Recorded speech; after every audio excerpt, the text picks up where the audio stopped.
dándole la bienvenida a todas las personas que en este momento se incorporan aquí a la 12ª edición del taller Jacques Feili de periodismo científico. Les damos la más cordial bienvenida y continuamos con nuestro programa, en donde me permito presentar a nuestro siguiente conferencista magistral. El doctor Juan Ramón de la Fuente ha sido una de las figuras públicas más reconocidas en México en los últimos 20 años. Como secretario de Salud introdujo a nuestro país los medicamentos genéricos, teniendo que dar importantes batallas legales para ello. Además, descentralizó los servicios de la salud con la consecuente creación de 32 secretarías estatales de salud, que en esa época no existían, y fundó la Comisión Nacional de Arbitraje Médico para defender los derechos de los pacientes.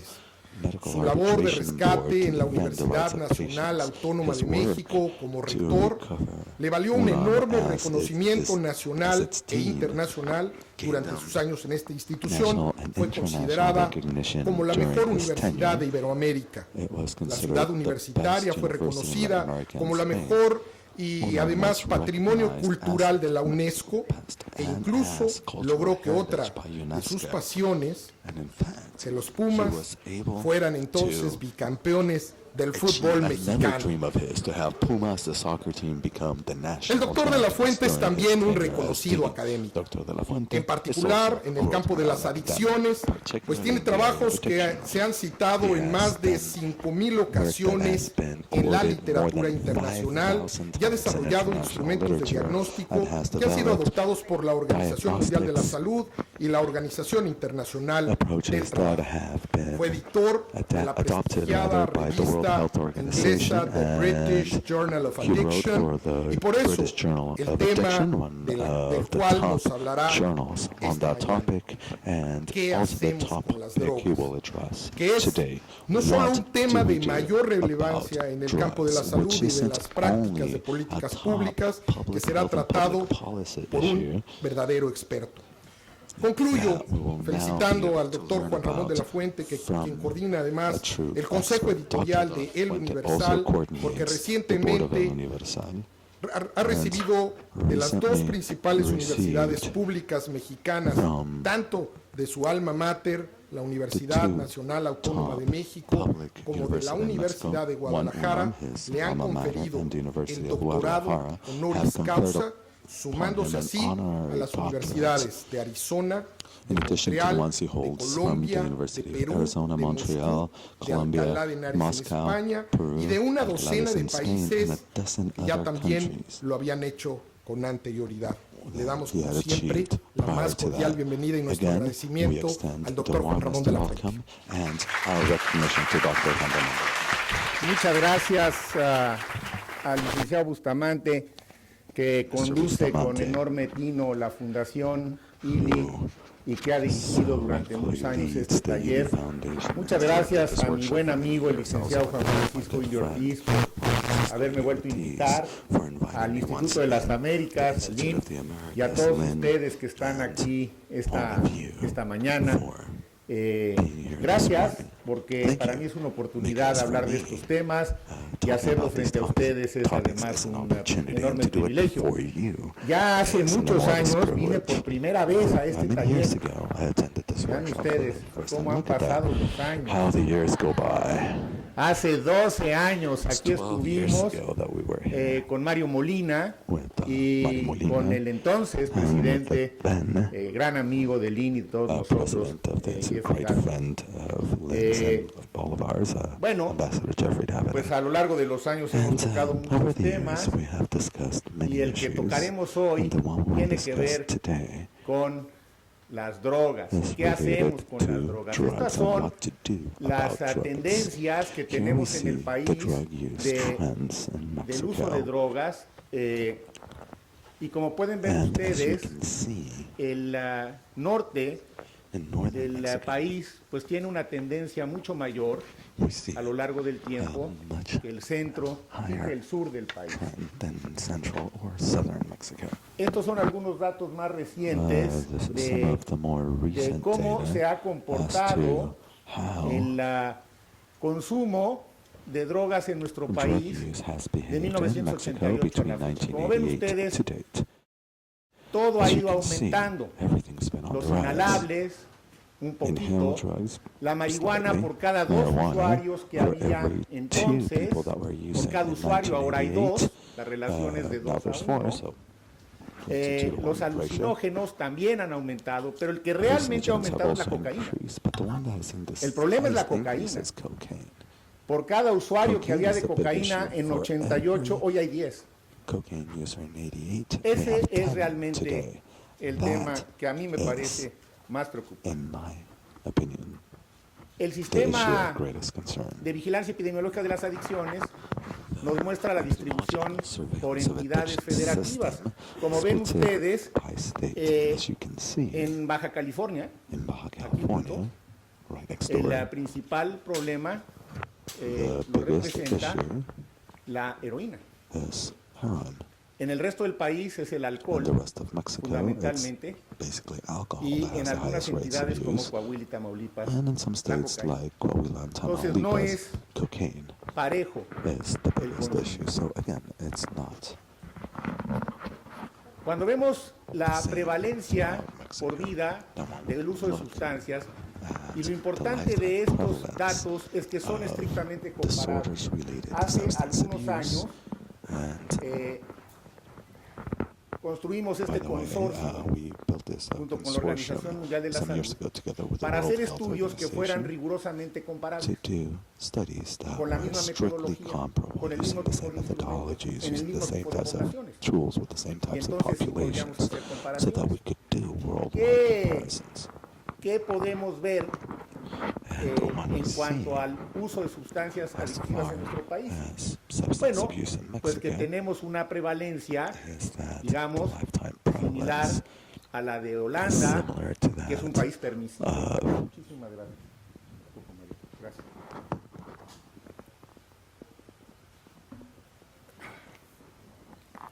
Tenemos una prevalencia similar a la de Francia, nada que ver con la prevalencia que hay en este país o en otros como Nueva Zelanda o Ucrania, que tienen una prevalencia pues que es del doble que la que tenemos nosotros.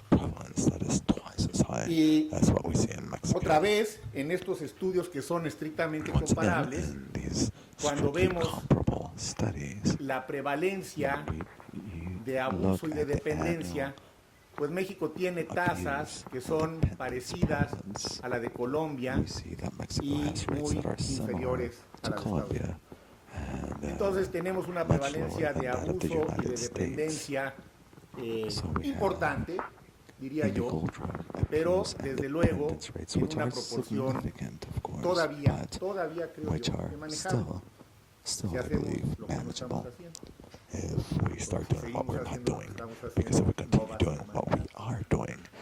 Cuando vemos este otro indicador, que es la incidencia acumulada, ustedes saben que la prevalencia no es lo mismo que la incidencia acumulada. La incidencia acumulada son los nuevos casos. Y la prevalencia es la proporción de casos que existen en relación a la población total. Entonces son dos indicadores diferentes. Aquí nuevamente vemos, para el caso de la cocaína, en la que hemos crecido más, tenemos una incidencia muy parecida a la de Colombia, más alta que Holanda, y desde luego mucho más baja que los Estados Unidos. Cuando vemos también en estos datos, esta comisión ha adquirido notoriedad recientemente porque la forman 4 jefes de Estado de América Latina, los presidentes Cardoso de Perú, de Brasil, Sanguinetti de Uruguay, y Cedillo. Y luego tiene un grupo de intelectuales detrás, entre los que destaca Vargas Llosa, Carlos Fuentes, y hay un grupo de supuestos expertos, en el que hay gente muy distinguida en el campo, people who are well known in their field in one or another who y entonces hemos tratado de entender el fenómeno desde una perspectiva no tanto local. Entonces esta Comisión Interamericana tiene algunos datos interesantes. Este es el referente al consumo de coca, con datos equiparables, y como vemos nuevamente, pues México está por debajo de Estados Unidos, de Canadá, de Uruguay, de Chile, pero junto con Colombia pues va teniendo una prevalencia que va creciendo. El caso de la marihuana, como pueden ver ustedes otra vez en estos datos estrictamente comparables, bueno, pues ahí está el problema de México, ahí está la incidencia acumulada. Yo no lo quiero minimizar, pero tampoco me parece que sea el gran tema, por las razones pues que se muestran por sí mismas al comparar las cifras, ¿no? ¿Cómo estamos en relación a países como Italia o como Bélgica? Pues estamos más o menos cerca. Vean ustedes lo que ocurre en Estados Unidos o Nueva Zelanda, y vean ustedes lo que ocurre en Holanda. O sea, Holanda es un país que ha sido muy permisivo desde hace muchos años, y es que no es cierto, no tiene una incidencia mayor. O sea, alguien puede o no estar de acuerdo con legalizar la marihuana. Yo, en lo personal, como les mostraré en unos minutos, he estado a favor de que se descriminalice su uso. Y entre otras razones, porque me parece que descriminalizarlo no necesariamente nos va a conducir a un mayor aumento en el consumo. Alguien puede decir, bueno, es que si lo legalizamos, bueno, pues sí, pero países que lo tienen descriminalizado no tienen un mayor aumento. Entonces, más bien mi pregunta es, díganme por qué México va a ser diferente. Si alguien me da una buena razón para eso, pues entonces a lo mejor yo puedo también tener un punto de vista diferente. En el último año, estos datos tuvimos que poner al DF por fuera para compararlo, porque no tenemos la misma metodología. Pero vean ustedes cómo nuevamente lo que nos podemos ver es que no estamos muy desviados del promedio.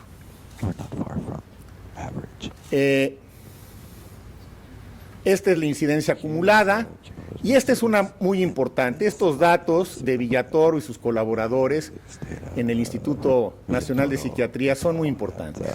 El verdadero problema empieza con el consumo de alcohol. Si ven ustedes, del lado izquierdo, vemos la relación entre la edad de inicio del consumo de alcohol y consumo de otras drogas. Quien no bebe, no consume drogas tempranamente. Quien empieza a beber a los 15 años, ya empieza a consumir drogas. A los 13 años ya consumía drogas. A los 10 años ya consumía drogas. Es decir, el disparador del consumo de drogas en los jóvenes es el alcohol. Es el alcohol. Si un joven no bebe, es muy poco probable que consuma drogas. Si empieza a beber tempranamente, es más probable que empiece a consumir drogas. Pero son datos muy importantes, son datos científicos, son datos duros, son datos empíricos, no son opiniones. Entonces la pregunta, ¿qué hacemos con las drogas? Pues lo primero que diría es lo que estamos haciendo hoy aquí, rompiendo el silencio.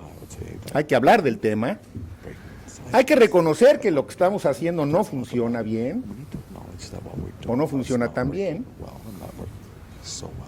Hay que abrir el debate, como lo hemos hecho.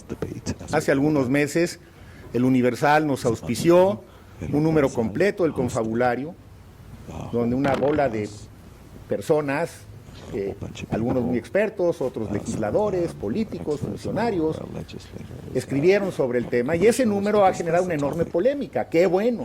Era lo que queríamos, generar el debate. Ese número fue polémico en el Congreso mexicano, de eso se trataba. ¿no? Que nuestros legisladores también lo leyeran. No sé si lo leían, pero por lo menos ahí lo traían, ¿no? Hay que buscar estrategias alternativas. Lo que estamos haciendo no está funcionando. Y desde luego, como hoy, y siempre les he dicho, aquí cada quien saca sus conclusiones, ¿eh? Yo tengo mi punto de vista y lo que quiero es que al salir de aquí ustedes tengan el suyo. ¿Por qué es tabú el debate? Porque se identifica mucho con el crimen, ¿no? Porque se asumen posturas a priori. A estos temas hay que entrarles con una posición abierta.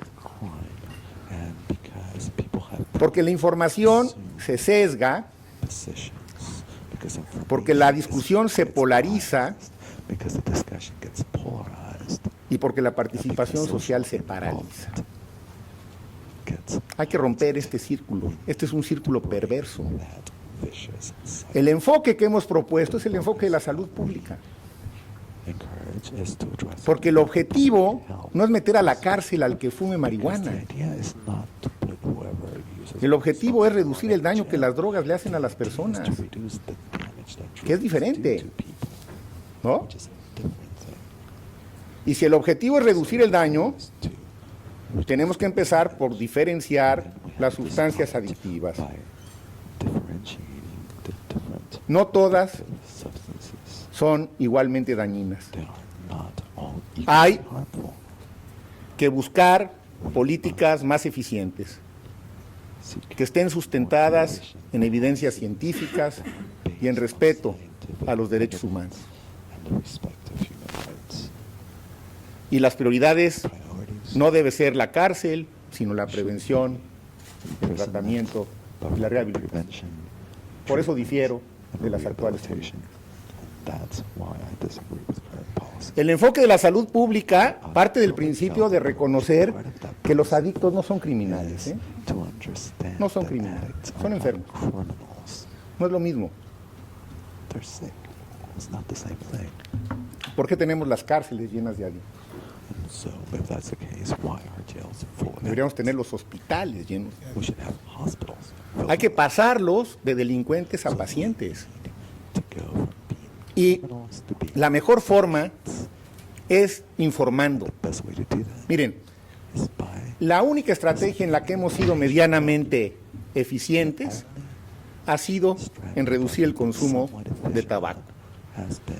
Y la forma como lo hemos logrado a lo largo de muchos años ha sido informando, educando.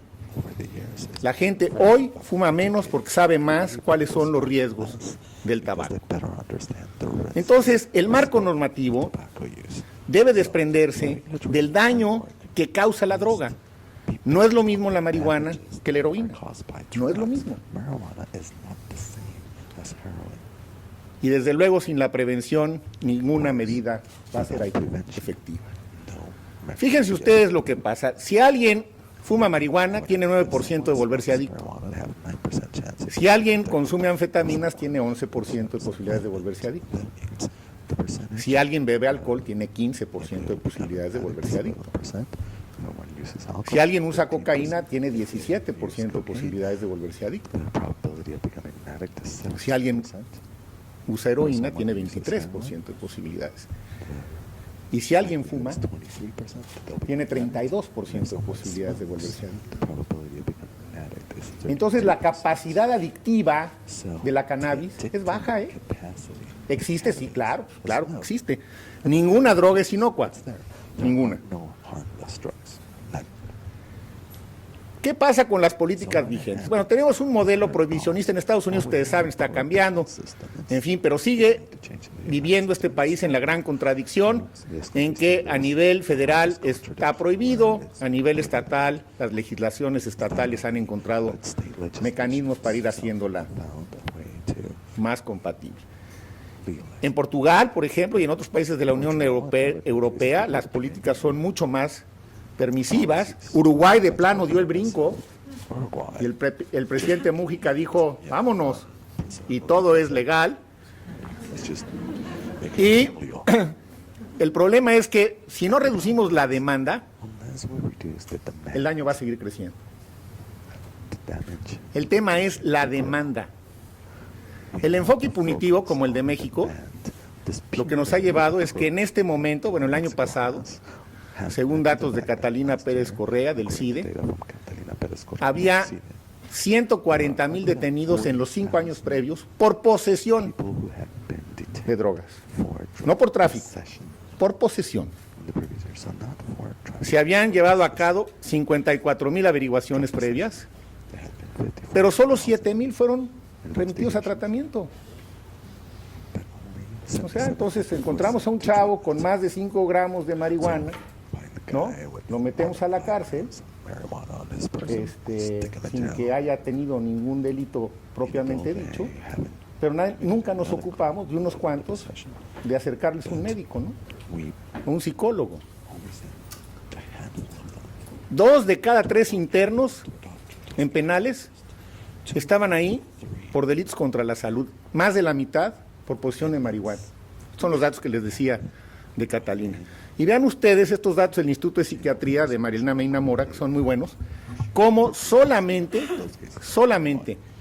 el 20% de quienes consumen drogas han visto a algún profesional de la salud. 4% a un psiquiatra, 3% a un médico general, 5% a un psicólogo, 2.2% a una trabajadora social. 14% en total. Y si le sumamos los que han visto simultáneamente o en combinación grupos de autoayuda o consejeros espirituales, bueno, pues nos vamos a 21%. O sea, la gran mayoría no tienen apoyo profesional. Portugal, ¿qué hizo Portugal? Desde 99 por ahí. Despenalizó el consumo de todas las drogas. En 2001 ya todas, empezó en 99, en 2001 todas estaban despenalizadas, su consumo. Se crearon tribunales de salud, la gente se remite a tratamiento y no hay un incremento mayor en el consumo, pero sí hay más educación, más prevención, más rehabilitación. Lo han hecho bien los portugueses. Uruguay, ya les decía yo, el presidente Mújica dijo, órale, dejó la enchilada, vámonos, legalizó todo, a mí me cae muy bien, pero vean ustedes lo que dijo el Economist, que no podemos acusar a la revista El Economist de ser una revista de izquierda. Acabó diciendo, esta reforma del presidente Mújica puede que sea la que más beneficie al mundo. Abre una puerta, es un punto de inflexión, rompe un tabú.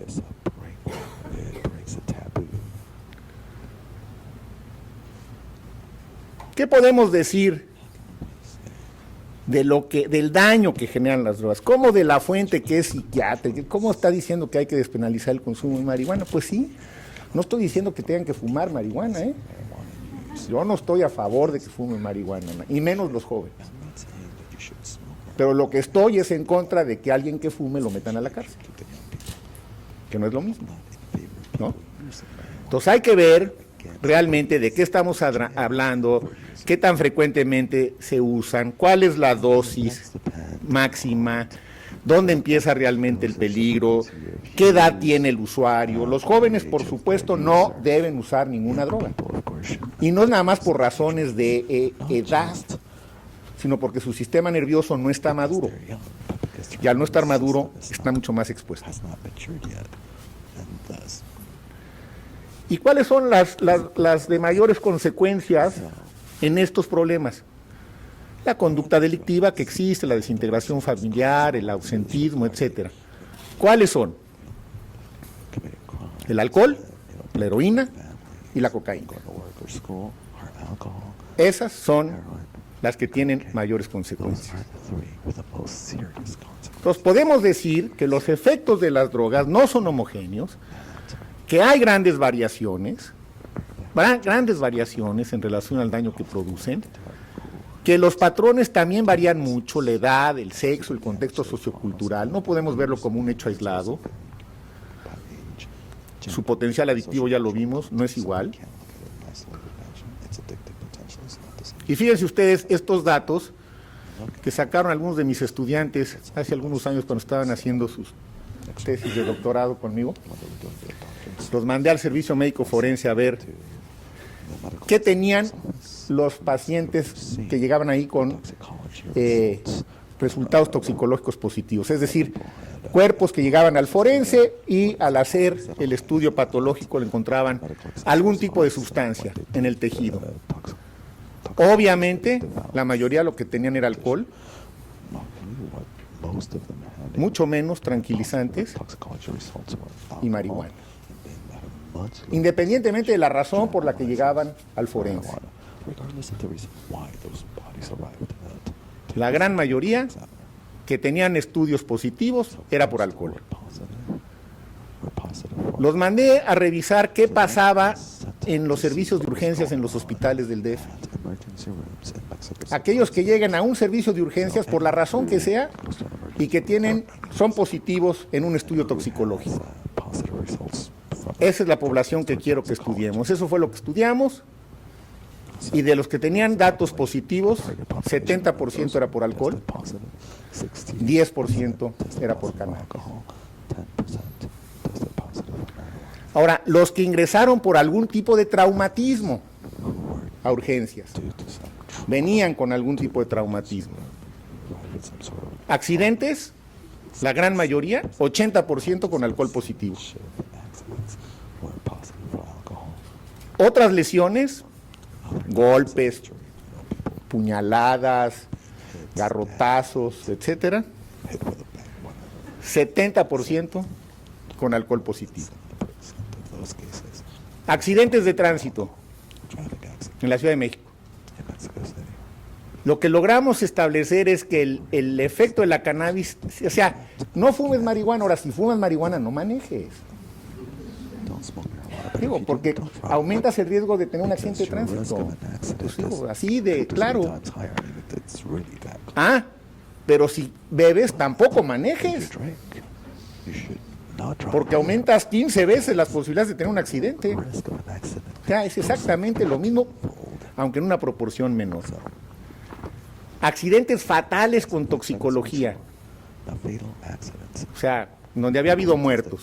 Accidentes de tránsito con fatalidades. 2% positivos a cannabis, 30% positivos a alcohol.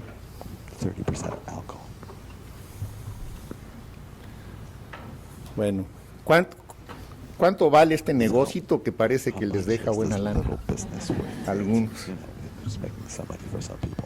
El de la cannabis estimado, muy conservadoramente, 140 mil millones de dólares. De buen tamaño, ¿no? El de la cocaína son 88 mil. El de la heroína son 55 mil. ¿Se imaginan lo que podríamos hacer en materia de salud con el 5% de eso? Con el 5% de eso, le cambio el perfil de la salud pública a América Latina. Entonces lo que queremos es, oigan, vamos a quitarles el dinero a estos desgraciados por los daños que están haciendo, pero para invertirlo en programas de salud, que es donde nos hace falta. Esa es la estrategia, ese es el objetivo. Ya les decía yo que en México, fíjense ustedes, por delitos contra la salud, 2 de cada 3 reclusos en los centros federales de rehabilitación social. Pero en el caso de las mujeres todavía es más grave el asunto. 80% de las mujeres en las cárceles federales de México está por delitos contra la salud. ¿Quién las defiende? ¿Cuál fue su delito? Realmente, ¿cuál fue su delito? Según la sustancia involucrada se llama por posesión, ¿no? No por tráfico, no por venta, no por narcomenudeo, por posesión. 60% es marihuana, 27% cocaína, 11% anfetaminas, gracias, y 3% heroína. ¿Qué nos pasa con la marihuana si usamos marihuana? Bueno, podemos tener algunas crisis de angustia, A dosis muy altas puede haber síntomas psicóticos. Sí puede haber. Tenemos mucho más riesgo de tener un accidente de tránsito. Y si el uso es crónico, si empezamos en la adolescencia, malas noticias, ¿eh? Malas noticias. Ese sistema nervioso no está maduro. No podemos estarlo exponiendo a estímulos nocivos. No está maduro, no está listo, no se va a defender bien ese sistema nervioso. Debe estar a toda costa prohibido el uso en, menores. Con frecuencia se mezcla con alcohol y otras drogas y eso no es bueno. En los adictos puede llegar a haber alteraciones neurocognitivas. Hay algunos cambios documentados en algunas estructuras del cerebro. Se asocia con un pobre desempeño escolar y pueden tener también síntomas psicóticos. Entonces, por supuesto, que lo mejor es no usar cannabis. Es lo mejor, nos hace daño, ninguna droga es inocua. El punto, insisto, es que usarla no es un delito. Una idea que se tiene es que el problema, dicen algunas gentes, es que con el uso de la marihuana se abre la puerta para el uso de otras drogas. Pues no es cierto. No, pero yo conozco a uno, bueno, sí, yo también conozco a algunos, pero eso no quiere decir que esto sea una verdad absoluta, hay que mostrarlo, ¿no? Fíjense, de los fumadores de marihuana que han usado cocaína alguna vez, el 22% y el 4% de heroína. Más de 25 veces, 6% y 2%. En el último mes, 2%. Estas tasas varían con las de la población general que les mostré al principio, son las mismas. Las mismas. ¿Dónde está la evidencia de que la marihuana propicia verdaderamente el consumo de otras drogas? Es que no hay evidencia para sostener eso. Y lo que se puede decir en esta publicación, que ya tiene muchos años, pero sigue siendo muy clásica, del British Journal, que es que aunque la mayoría de los usuarios de drogas duras han fumado marihuana, no hay evidencia de que lo opuesto sea cierto. No existe la evidencia, no hay evidencia. Fumar marihuana produce esquizofrenia, dicen. A ver, se ha observado un cierto riesgo cuando se inicia el consumo a edades muy tempranas, cuando se han usado dosis muy altas, cuando se usa diariamente y por tiempo prolongado, pero no hay una relación de causa y efecto. No la hay. Fíjense ustedes, el uso de cannabis ha aumentado en todo el mundo. La prevalencia de esquizofrenia no ha aumentado. Es la misma desde que tenemos estadísticas duras. Si la marihuana produjera esquizofrenia, un aumento tan importante en el uso de marihuana habría llevado a un incremento en la prevalencia de esquizofrenia. Este estudio de Harvard fue contundente. Contundente porque es de 2013, deja claramente establecido que la marihuana no causa esquizofrenia. Entonces, pueden estar en contra de que se fume, pero no digan que cause esquizofrenia. ¿Por qué? No hay evidencia para sostenerlo.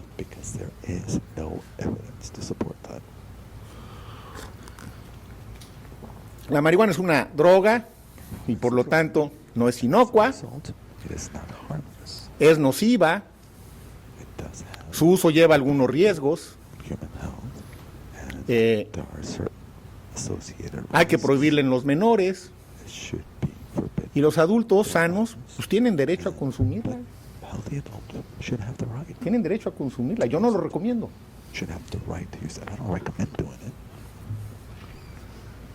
Pero además tiene efectos potencialmente benéficos, Entonces, en lugar de prohibirla, hay que alentar la investigación. A ver realmente qué tan benéficos pueden ser. Hay algunos casos ahí, anecdóticos, en fin, no está mal. CNN hace poco hizo un programa bastante bien documentado. O sea, está interesante, ahí hay algo. No sabemos, yo no quiero decir que sirva ahorita para curar algo, pero tiene un potencial interesante. Entonces, yo creo que si partimos del principio que consumirla no es delito, hombre, aumentemos por lo menos el límite aceptado, 1 onza. Ningún narcomenudista tiene interés en vender 1 onza, ¿eh? Digo, pues venden toneladas, hombre. Entonces, porque alguien que traiga 1 onza de marihuana en su coche, en el bolsillo, ¿por qué voy a pensar que es un narcotraficante? ¿Cuál es el razonamiento? Mejor que me expliquen cómo hacen los túneles para meter toneladas o para salir cuando les conviene. Eso sí me interesa, pero no detener a una persona, a una mujer, porque trae en su bolso un poco de marihuana.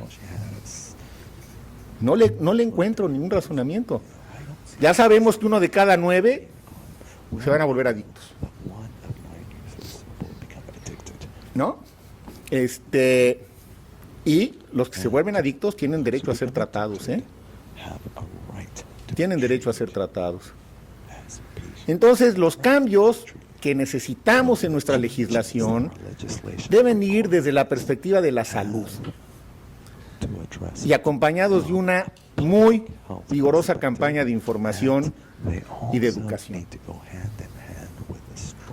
Miren, hace poco estuve en Praga con la arquitecta Raya, que me acompaña aquí, y en un supermercado que íbamos a comprar, no esto, íbamos a comprar unas pastillas, pero ¿qué creen que nos encontramos en unos anaqueles? Esto, que por supuesto lo compramos, ¿no? Ahí está. Encontramos unas galletitas buenísimas, un chocolate, ese no lo he probado, pagamos $10 o $15, 15 euros, no me acuerdo. O sea, nadie nos persiguió, ¿no? Yo debo confesar aquí públicamente que esto lo traje a México, pues, ¿no? En un sentido estricto, no estaba permitido. Bueno, yo dije, pues si me detienen, nada más que no se queden con ella, ¿no? La verdad de las cosas, el punto que quiero ilustrar es, otros países ya se dieron cuenta que esto no es un problema, que la mayoría de los usuarios de marihuana no son un problema. No lo son. No lo son. Hay una proporción que sí lo es. Bueno, hay que tratarlos. Entonces, esto en un supermercado en Praga, por menos de 15 euros. Ahora, la OMS, la verdad es que desde hace mucho tiempo, desde 95, vean ustedes, 20 años, mis buenos amigos Robin Roon y Susan Bonny hicieron un estudio buenísimo, que es un clásico, y llegaron a la conclusión que al comparar los efectos del alcohol, la cannabis, la nicotina y los opioides,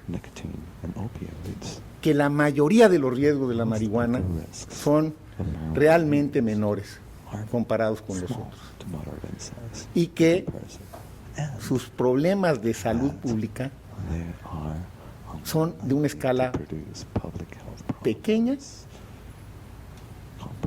y que puede ser manejado de manera más efectiva desde la salud que los problemas que nos están ocasionando el alcohol y el tabaco, desde la perspectiva de la salud. Entonces, bueno, ¿qué hacemos con las drogas? Pues, yo creo que hay que diferenciar la vertiente judicial de la vertiente de la salud.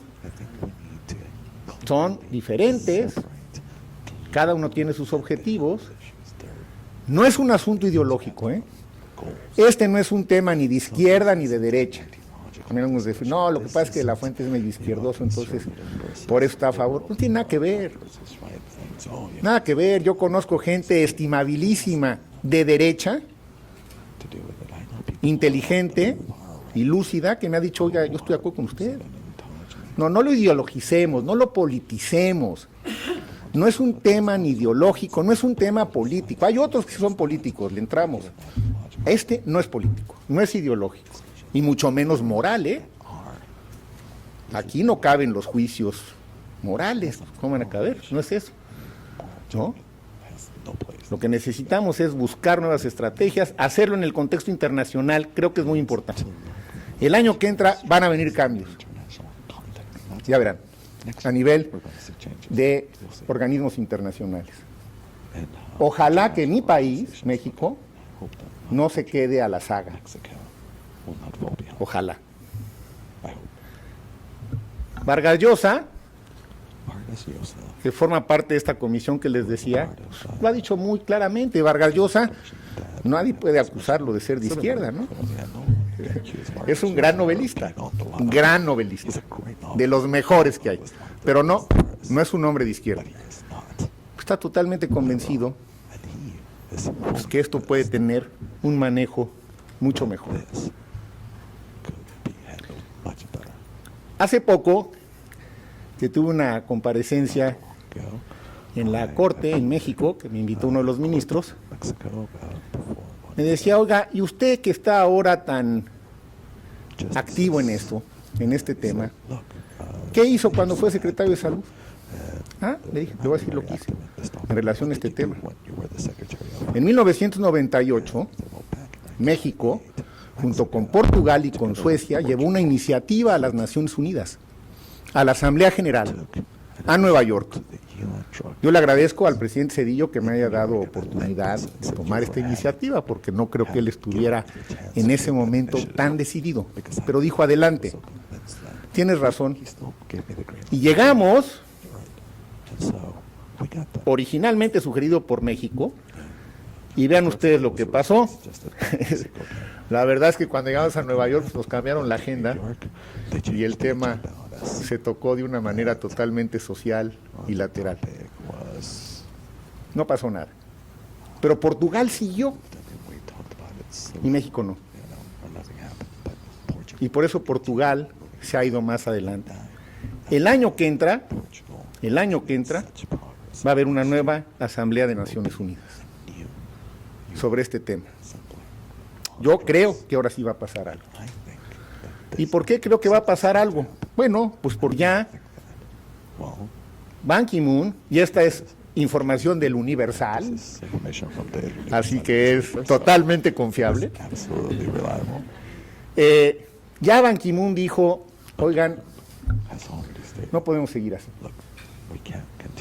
Me parece importantísimo, porque con frecuencia se esgrime que parte del problema es que tenemos una serie de tratados internacionales que prohíben descriminalizar las drogas. Entonces, si la ONU revisa su propia estrategia, quiere decir que tenemos posibilidades de cambiar el marco internacional. Y esta nota me da mucho gusto, salió hace poco, porque ¿quién creen que la hizo? Nuestra nueva procuradora. La primera voz, en mi opinión, sensata que escucho de este gobierno sobre el tema. No vino de mi sector, a mí me hubiera encantado que viniera el sector salud, no fue ahí. No vino de los gobernadores, aunque algunos han estado más atentos a la norma. La voz vino de Arely Gómez. Arely, en medio de todos los temas que trae, llega y dice, pues lo que dice ahí. Me parece que es otra vez signo muy alentador. Por supuesto que le hablé para felicitarla, por supuesto que la fui a ver, por supuesto que ya nos reunimos, y me parece muy importante que una mujer, desde la Procuraduría, diga esto. Son signos, amigas, amigos, son signos de cambio, incipientes. Ahí viene, ahí viene. Un día le dije a una de mis hijas, que estaba ahí con uno de mis nietos chiquitos, le dije, mira, no sé, pero yo espero que cuando mi nieto sea mayor de edad, este problema ya no existe en México. No sé cuánto nos vamos a tardar, pero lo vamos a ganar. Porque tenemos razón. Tenemos razón. Porque va a ser mucho mejor para la sociedad mexicana tener un marco jurídico adecuado para este problema y no estarnos dando de balazos todos los días, sometiendo a la gente a la cárcel, que no nos lleva a ningún lado. Entonces creo que hay signos que a mí me dan mucho gusto. ¿Cuáles son las preguntas más frecuentes? Bueno, ¿por qué hay que enfocarnos para reducir la demanda? Pues porque mientras haya demanda va a haber oferta, y mientras haya oferta el problema va a seguir. Entonces hay que educar a la gente, decirle no te conviene, no es buena idea, si puedes no lo hagas, y si reducimos la demanda, le pegamos a la oferta. ¿Alguna droga es inocua? Por supuesto que no, si no, no sería droga, todas hacen algún daño. ¿Ha aumentado el consumo de drogas en México? Sí, se ha aumentado, ya les dije de cuál sobre todo, pero de todas en general. ¿Es la marihuana una droga de entrada? No lo es. No hay evidencia de que lo sea. Fíjense ustedes lo que nos tardamos en reconocer que el alcoholismo era un problema de salud. Hasta los años 50 del siglo XX. Antes el alcoholismo no era un problema de salud, era un problema moral, era un problema ilegal, era un problema... ¿Qué pasó en este país en la época de la prohibición? Lo sacamos del contexto médico. Y aún subsisten algunos estigmas moralistas, ¿no? Que dicen que es una degeneración espiritual. Sin embargo, yo creo que hay una mejor disposición para aceptar programas preventivos. ¿Qué hacemos con las drogas? Pues examinemos el problema, como lo estoy tratando de hacer, como he tratado de hacerlo esta mañana con ustedes. Reconozcamos que el enfoque ha sido poco eficaz